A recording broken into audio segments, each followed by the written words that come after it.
is it a spoiler? Because this is like historical. It's like if you watch Pearl Harbor and it's like spoiler alert, the ship gets bombed. Do you know what I'm saying? Is it a spoiler? Does it count?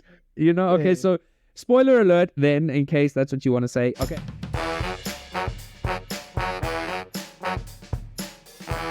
Welcome back. Oh, yes. Nice fresh start. Welcome, everyone. Episode 31. We keep going. We keep moving. Straight into the point today because there's a lot that Tevin and I want to talk about. This is going to be a very sports-centric episode, but as we like to do here on The Big Vibe, it's going to be more of a big picture sports conversation as opposed to a limiting conversation. We don't want to have a conversation that all our listeners can't listen to. So Tev and I wanted to talk about something that is of interest to both of us. So I'm going to paint some context to start off the episode. So I have a short little holiday now. I'm at home, and on Tuesday I decided that I've been wanting to watch a movie for quite some time called Air. And it's all about Jordans, Air Jordans, right? And it's got Matt Damon and Ben Affleck and Viola Davis and Chris Tucker, and it's a star-studded team. And it's all about how Nike signed Michael Jordan. And the rest is history, right? As we know. But it's kind of interesting that I watched this movie at the same time as this week's breaking news, where the greatest, as you can see, Tevin and I are both sporting Argentina jerseys, where the greatest footballer of all time moved to the MLS in a groundbreaking kind of deal. So let me just quickly talk about Air. So just, first of all, if you haven't seen it, go watch it. I will. I mean, on my list. I don't. Is it a spoiler? Because this is like historical. It's like if you watch Pearl Harbor and it's like spoiler alert, the ship gets bombed. Do you know what I'm saying? Is it a spoiler? Does it count? You know? Okay, so spoiler alert then, in case that's what you want to say. Okay, so basically what happened is when Michael Jordan was about to be drafted into the NBA, he was the third draft pick. Portland actually missed out on picking him. They had the second pick and they didn't choose him. The Bulls chose him at third. Crazy. But and he was pegged to sign with Adidas. So the three biggest brands in basketball back then were Converse was the biggest, second was Adidas, third was Nike. And Nike was actually about to kind of leave the basketball game. They were really unsuccessful. They were pegged as like white people's jogger shoes, especially with the Forrest Gumps, the Cortezes.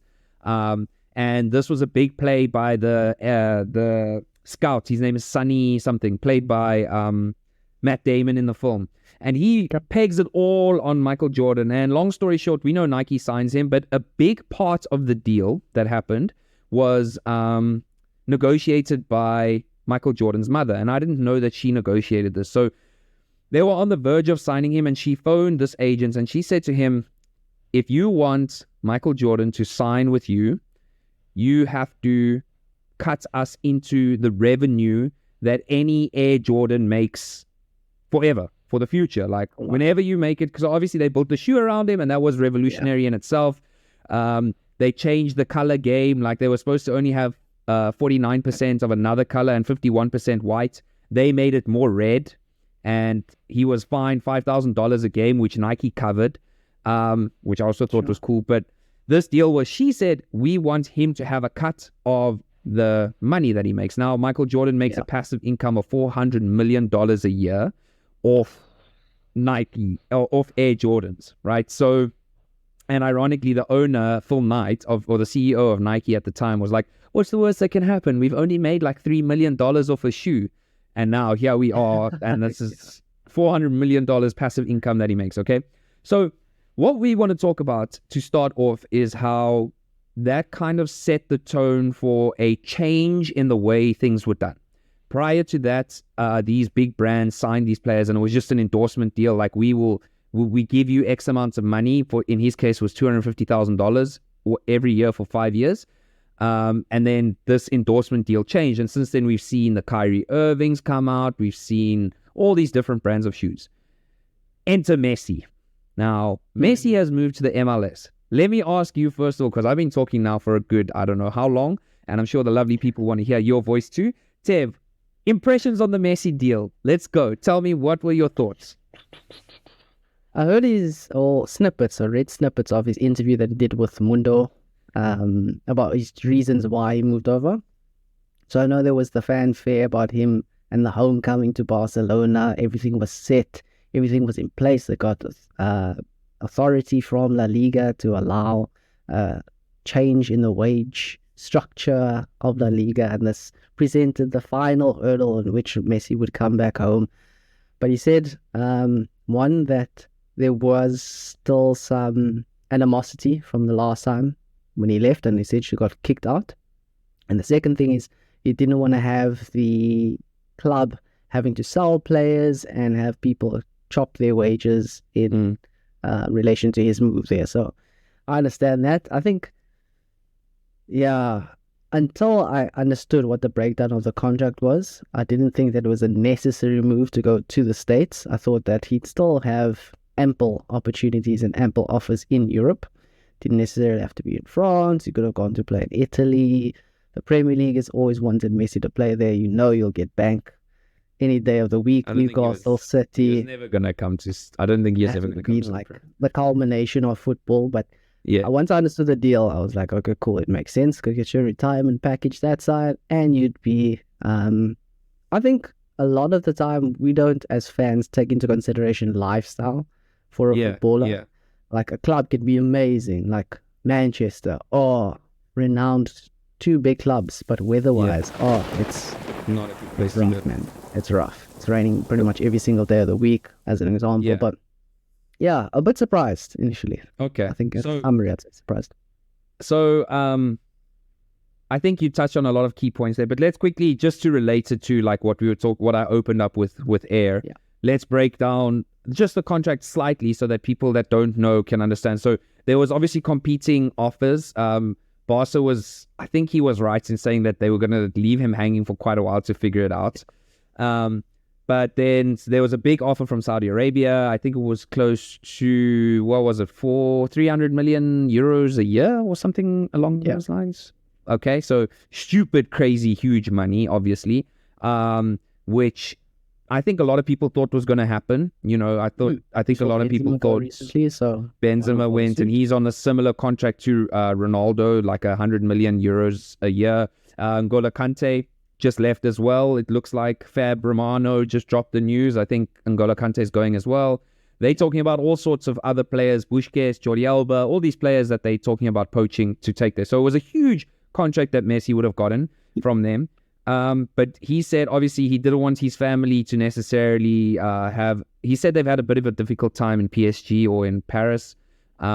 He's been booed and stuff, but why wouldn't they go live in Miami? Because come on, it's Miami. You know what I'm saying? It's fresh. It's fresh. And he did say it's not about the money, but let's just be honest here, okay? Because this contract that at Inter Miami have offered him is ridiculous, and I'm pretty sure David Beckham phoned him because this deal is not dissimilar to David Beckham's deal. He went to the MLS, right? So to compare it to how groundbreaking it is in terms of like Michael Jordan. So for Messi, what's happening is now he'll have whatever his wages. They haven't really discussed what his weekly wage will be, but that's not where the money's going to come from. Instead, where his money is going to come from is that Apple is running a subscription for the MLS. He's going to get a portion of every subscription. Then you have Adidas is cutting him into the deals of every shirt sale.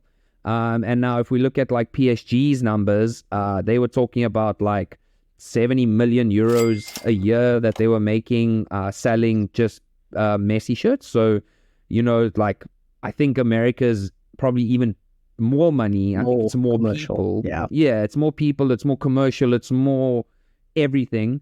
And then there's also talks about him, perhaps similar to Beckham, being able to become a franchise owner himself in the long term, which, you know, that's kind of like a long-term passive income kind of thing. So do you think that the deal kind of makes sense to you? Like at the point he's in his career, in terms of, do you think it's not about money as much as he says, or just... Do you want to be cynical? Where are you going to go with this? No, I think it's definitely about money, and he's obviously trying to paint the picture of the immediate time that we're in, so the present, or it might not look like a lot of money that I'm getting. I'm probably having slight reduction in wages, but long term, we know passively what it's going to make is likely going to be not as successful. I don't think we'd probably reach the heights of what Jordan had with his brand, but we're seeing more and more, I think, in this day and age, a culmination of how a footballer is a brand, or rather a name. An athlete becomes a brand rather than a footballer. It's almost like the football side becomes secondary. If you think of David Beckham is a brand. People that don't watch football, people just know of David Beckham. He's a suave dude that has these various assets. He's married to Posh Spice. He's a brand. Similarly, Ronaldo. People know Ronaldo. If no one watches football, they know CR7. Everyone knows. And it's honestly gotten to this point where brands become so marketable. I think from a company point of view, we always try, and obviously in marketing, push the brand. How can we uplift the brand? How can we make a brand more marketable? I think it made sense at the point at which he is in his career. I think he's 35. 35. He's done all he's needed to in Europe. He's done so on the global stage. And I think this ties in well with, as you said earlier, this World Cup that's coming in for the US 2026. And we saw how well the almost ambassador role had for both him, I think ex-players like Pirlo. I think there were a number of other, like Beckham, as an example, for Qatar. Yes. Again, you're getting so much money for being the brand and representing what is essentially the ambassador role for these upcoming tournaments. So I think at the place he is in his career, it made a lot of sense. Get a nice severance package or a retirement package there and set yourself up, man. And also, like, why go live in Saudi Arabia if you could go live in Miami? Like, come on. Exactly. Miami is where it's at. Miami is where it's at. Getting the lifestyle there, man. You're getting everything that you desire from like the commercial point of view. So him as a football player, okay, cool. It's a bit of a step down, but lifestyle-wise, family, you have all the entertainment that you can there. So there's all the Disney worlds, pretty much. Started there and established there. You have a lot of the fashion weeks. New York is not too far, just a plane trip away for him and his wife. South America and Argentina isn't too far a trip either. So it just makes a lot of sense if you're looking at it more holistic. I was also thinking, like, just in terms of like the timeline of like the time zone that I think they're on the same time zone as Argentina, so they'll actually Argentinians will actually be able to watch him a lot more than they would now, which is also another thing where the MLS is going to vastly benefit from this, you know. And so like I said, why not go live? And I think I do believe him when he says like that he's looking out for his family, because I don't know, man, like I'm not saying it's not a nice place to live, but I'm saying I'm pretty sure that Miami is a nicer place to live than in Saudi Arabia. And, you know, when you're talking about this kind of money, like 300 million euros a year is stupid, life-changing money. Yeah. But then so is 50 million euros a year. There's only so much money you can spend. There's only so much money that you need. So it's still like, you know, and it's got this longevity, like we said, with Beckham. When he signed for Inter Miami, not Inter Miami, he signed for LA Galaxy. I think it was, and part of his deal was that he would be able to become a franchise owner, and that's when he started Inter Miami. And very cleverly, the signing of Messi has upped the value of that club significantly. So Beckham is once again showing how he's an elite businessman. Like he really is. Every man wants to be him. Every woman wants to be with him. He's that kind. He is that guy. You know what I'm saying? But I actually wanted to speak to you about something else that is I think is becoming quite interesting in the kind of context of world sports, not just football. But so we spoke in a previous episode about the sports washing. We spoke about various aspects of it, touching on the Qatar World Cup, but we also spoke about the Live Golf Tournament, which was the Saudi-backed golf tournament, which came out, I think it was about 2 years ago. It was announced, and there were some big names that went there. And the PGA kind of lashed back, and they fought back, and they were like, okay, if you play in the live tournament, you lose your PGA card, etc., etc., etc. A whole bunch of different rules. Major tournaments, yeah. Yeah, and they actually compared it. They likened it to like, if you support the live tournament, you're essentially a silent supporter of events like 9/11, and this is sports watching at its finest. And this is the CEO of the PGA that was saying all these things. And now, lo and behold, this week, what has happened? The PGA and the live tournament have decided, or they've announced, not decided, they've announced that they are now going to merge these two tournaments. There's going to be a significant investment from the public Saudi investment fund into golf. And yeah, basically the same guy who said that this is like 9/11 came out and he's like, yeah, we just care about the game of golf. In a few years, you won't even think about what's happening here. You'll just think about what's happening in the game. And I'm like, you are explaining sports washing to us. That's exactly what you're doing. You're telling us that we are sports washing. Okay, so it's super ironic and super hypocritical and all these things. But at the same time, we see all these players that are going into Saudi Arabia, all these football players and etc. Now, we were talking a little bit off air, and I just want to get your opinion. We know that sports has always been like a looking glass into the kind of political climate. As much as we don't want sports to have anything to do with politics, it does. It often does.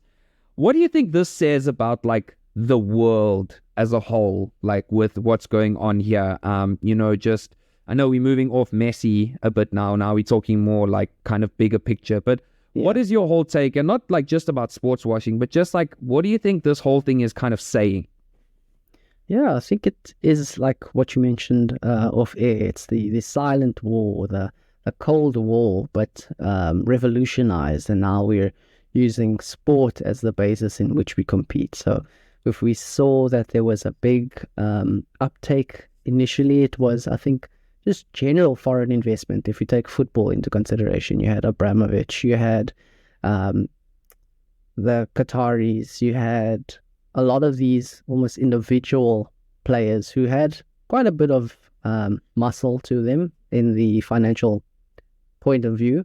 And now we're seeing almost an overhaul of that completely by the Saudis. So because they have the extensive wealth at their disposal, they're able to not only segment one sport, but almost overlap and take over the entire sporting front. So we've seen it in golf, we see it in football, and I think we're going to see a lot more transition towards more Saudi-backed or owned sports, either teams or sports franchises or sports general ownership. And I think it comes back to your point that you said when you initially spoke about live and the golfing tournaments, that money talks, I would say. And that's just the nature of the game these days. If you have enough money, we're going to take the front, become the front runner in that. If we look at the Man United deal, an example, there's so many bidders that have come into it, but I think the Glazers are waiting on the Saudis to have an improved bid over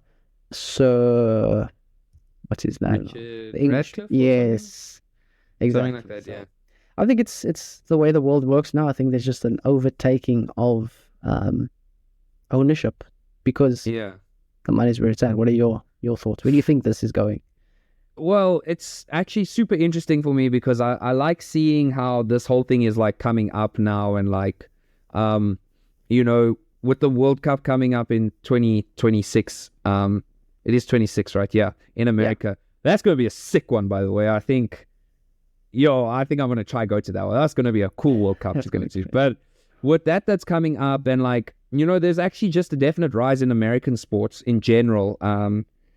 Like I think the MLS is getting bigger, not just with the signing of Messi, but it is getting a bit more competitive. It's a huge league, though. Did you know there's like 28 teams in that league?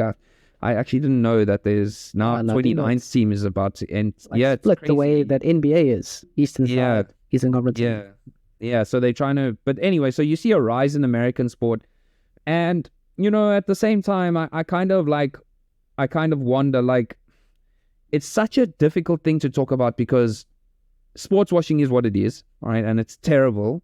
But, it's something that you've alluded to in the past where there's like this kind of old this old guard or this old tradition that exists within the sporting world. I mean, it's all over the world, like traditionalism as an example, like where, traditionalism in itself, like racism is part of traditionalism if you really want to go that deep into it, and at what point is it like we need to give a chance for things to change or for things to get, maybe not get better, but for people to question or to push the status quo, to ask the right questions. Now, I'm not saying that I support, Saudi's sports takeover necessarily, but I think it's very interesting that you see these things like how Chelsea had, I mean, the FA had no problem with Roman Abramovich being the owner of Chelsea for 20 years. Yeah. And they knew who he was. He's always been a supporter of Vladimir to the Putin. people he is. He's always been. It's not new. And now only when the public eye turned to them, then it was like, oh no, we're going to ban you and sanction you. It's like, but you knew what he was doing all along. Exactly. The PGA is another example. They're all well and fine to talk about all these things, and now look where they're at. So yeah, I'm reluctant to be like, the Saudi takeover is hostile and it's this and it's that. And I do see it as sports washing to an extent, but I also I'm reluctant to just let it be that, because, I just think that there's so many of these old kind of like, this is not the way it's done kind of things that it's like, yeah, but things do need to change. And when you see the rise of American sport, and the idea of what exists in the West and then what exists in now, let's talk about the Middle East, I think it's just really cool to see how there's a battle of ideologies being played out on the sports field, and how these personal brands, being athletes, are being used to push agendas, essentially. And what we want is more competitive leagues, though, isn't it? Like, I'd like the MLS to be better.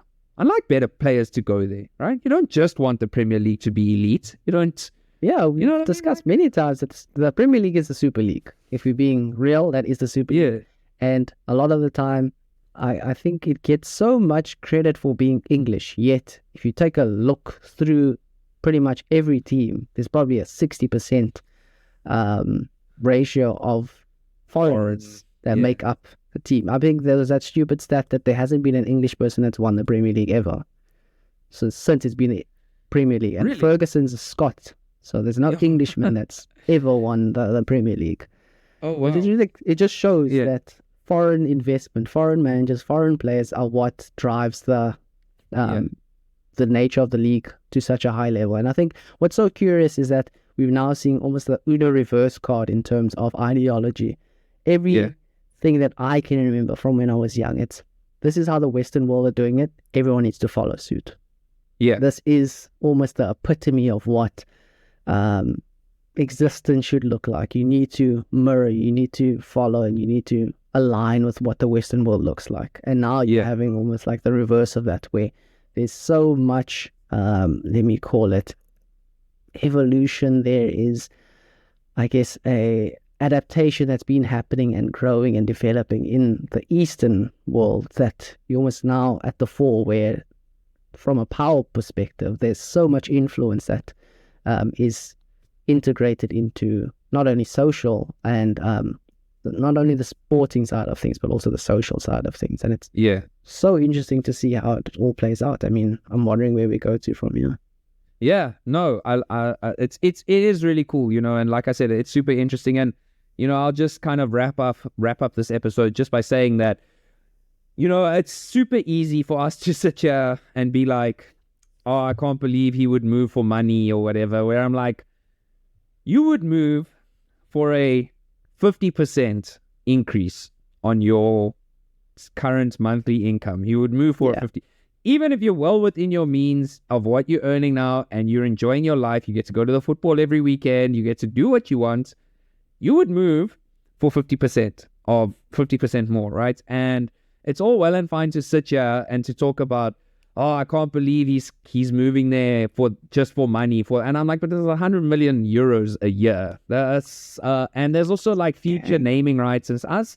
It's a lot of money, man. Like, it's a lot of money. But I will say, I kind of like this move for Messi. I didn't think going back to Barca was the answer. I think he's had a bit of a tough time at PSG. I think they've treated him pretty badly. And I quite like it. I'm like, why not go kick it in Miami with your boy Bex? Yeah. Like, I mean, there's always things in life. You know what I'm saying? Like, change it up. change it up. And I think another benefit for him is that Americans speak Spanish. So again, as you said, there were difficulties in Paris and in France that came with a bit of a language barrier. Maybe that's one of the reasons that it didn't quite also get along with fans. And now you're almost home because there's a lot of representation there as well. So, and it's geographically much closer. And you know, the Apple subscription deal, I think that's super cool. You know, and it's like a new gateway. And you know, what we started off with was how you know, like Michael Jordan's mom, actually, shout out to all the moms out there, but Michael Jordan's mom basically negotiated this contract for him. But then what was really interesting was that agent, Sonny, whatever his name was, the guy, forgive me for forgetting his name, but the guy who signed, who did all the hard work to get Jordan to Nike, he then, like in 2014, was part of a court case which helped these college players in the NBA, in the NCAA, get more representation and more funding for using their names by these big brands. And you know, like big ups to these guys getting, you know, like I'm just trying to like remove just, they're human beings as well. I'm trying to remove the whole like, it's your responsibility as an individual whose career is got a certain timeline on it. It's your responsibility to make sure you represent the public interests of the world, which again is always manipulated by a certain angle. So all I'm going to say is like, I like it for Messi. It's a lot cleaner in terms of like sports washing. He shouldn't have said anything about money. There's no need to say anything. It's not about money because there's a lot of that. Just I'm like, you lie. Like, it's okay. Yeah. It's okay if it's about money. But like, you know, I like the angle where he was like, I want my family to live a good life, you know. And I'm like, yeah, they will in Miami. They're gonna live a sick life. You know, it's gonna be plush there in the States, boy. For sure. But yeah, credit to Sonny, man. I really appreciate, and it's nice to see that people aren't taken advantage of. I know that. A lot of these managers and agents, they make a massive cut. We've seen some of the fees generally these days. So it's nice to know that these people get the necessary leverage that they need. Not necessarily, I'm not saying go to the extent of extorting people out of money, but to get to the point where they're able to market themselves as a brand, it makes sense. With the very short duration that you have at your sporting best, I mean, it's what, 10 years, 12?